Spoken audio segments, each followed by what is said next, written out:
Dear students, welcome back.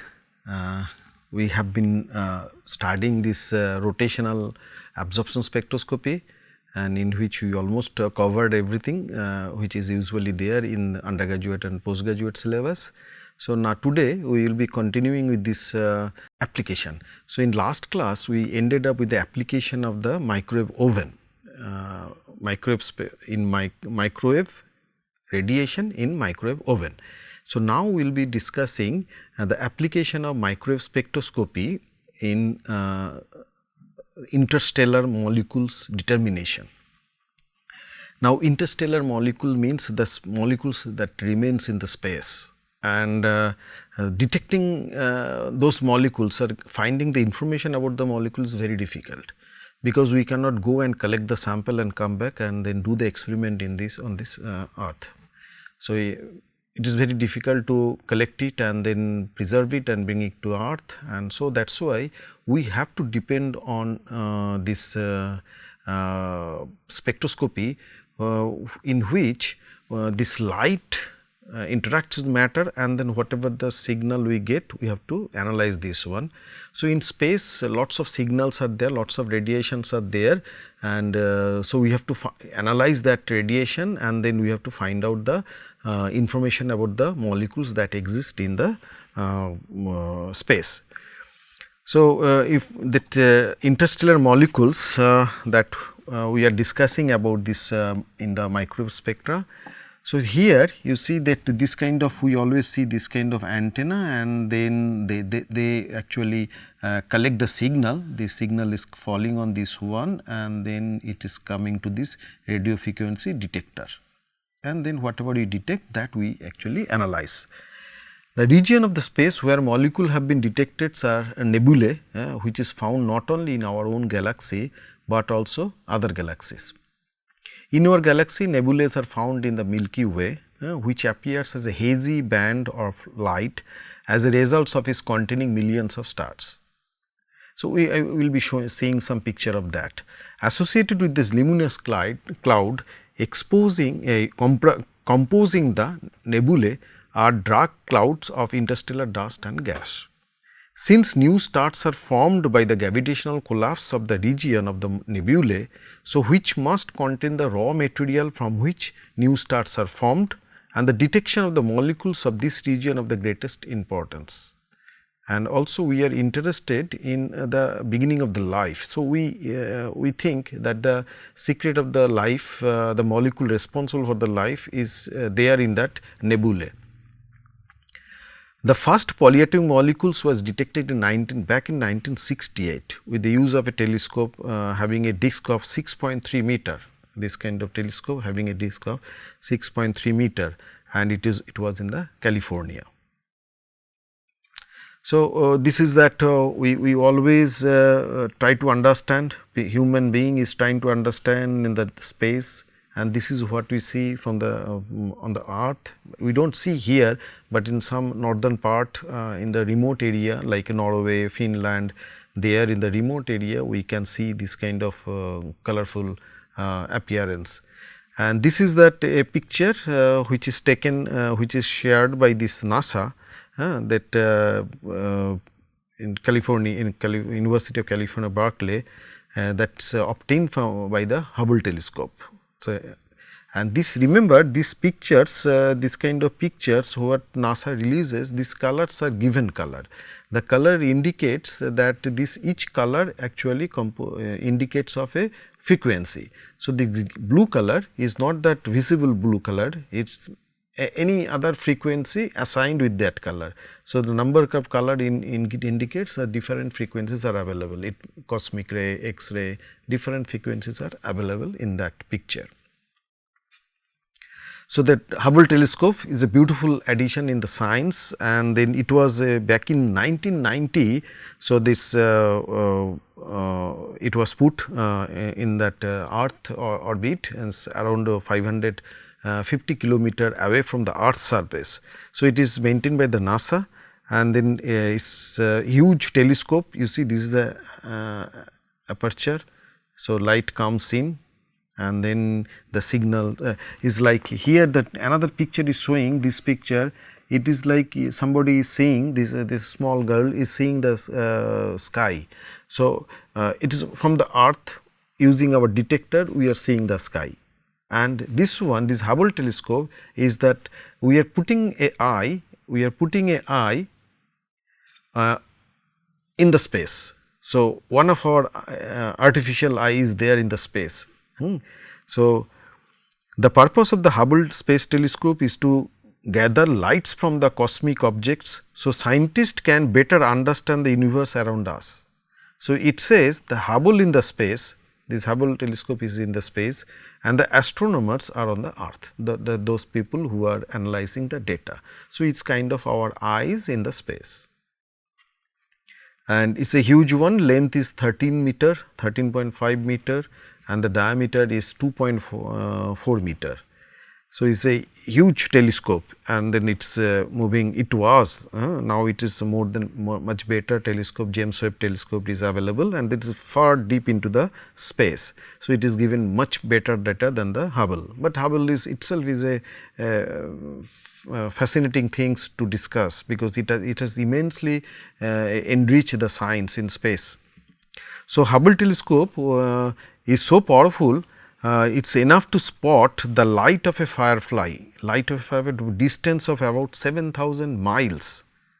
So, even there 7,000 miles there is a firefly like from here to Japan, and then that also can be detected by this telescope. So, now you see this using those telescope, and this scientist, especially astronomer, they get lots of bands and lots of signals, and then those signals are to be analyzed. That is a big challenge for us, because from space lots of radiation comes. It is unlike in laboratory, when in laboratory we spectroscopists do the research, then we take the one kind of molecule, and then either in solution or gas, and then we study. So, we know whatever signal is coming from that particular molecule. But in when this astronomer works, they get a signal which is composed of everything. So, it is highly complex light that you are getting from the nebulae, or you are getting in your detector, and analyzing those lights is very difficult. So, you see the spectrum, the rotational spectrum of a nebulae which is known as Orion nebulae, showing spectral fingerprints of diatomic and polyatomic molecules present in the interstellar cloud. It is taken from a journal like Astrophysics Journal, and published in 1987 by the Blake and his group. So, they have, so this is a rotational spectrum of nebulae which is Orion. So, now the polyatomic and diatomic molecules are identified using this spectrum. So, it is a polyatomic molecule, and then this is also polyatomic molecule, this is SO diatomic molecule, silicon oxide. So, diatomic molecule, this one cyano diatomic molecule, this is again the polyatomic molecule oxycarbon sulfide that we have discussed, carbon monoxide. So, there will be many known and unknown molecule in nebulae. You see many unknown molecules which we cannot even imagine to synthesize in a laboratory. So, those are also possible to get. So, now this one that using the spectroscopy we can have lots of molecule to detect, and then there are something is written here that what are the interstellar molecules detected using this microspectroscopy. In diatomic molecule, you see so many molecules are detected, in triatomic molecule and so on. It's interesting, some of the interesting observations are like this, that we have a molecule say like this one, and or we have a molecule like polycyano derivative. So, HCN or H5CN, this kind of molecule. So, these are the cyano, this is the molecule. So, this is a molecule. So, these molecules are detected in the interstellar region. This molecule and this kind of molecules are detected. Now, imagine in interstellar region that is exposed by the cosmic radiation, gamma radiation, means high energy radiation, very high energy radiation, there none of the organic molecule can survive, because then the energy of the radiation which is required to break any kind of double bond, single bond, triple bond, this cosmic radiation has much more than that. So, that is the interesting thing, is that how come these big molecules are surviving in interstellar region.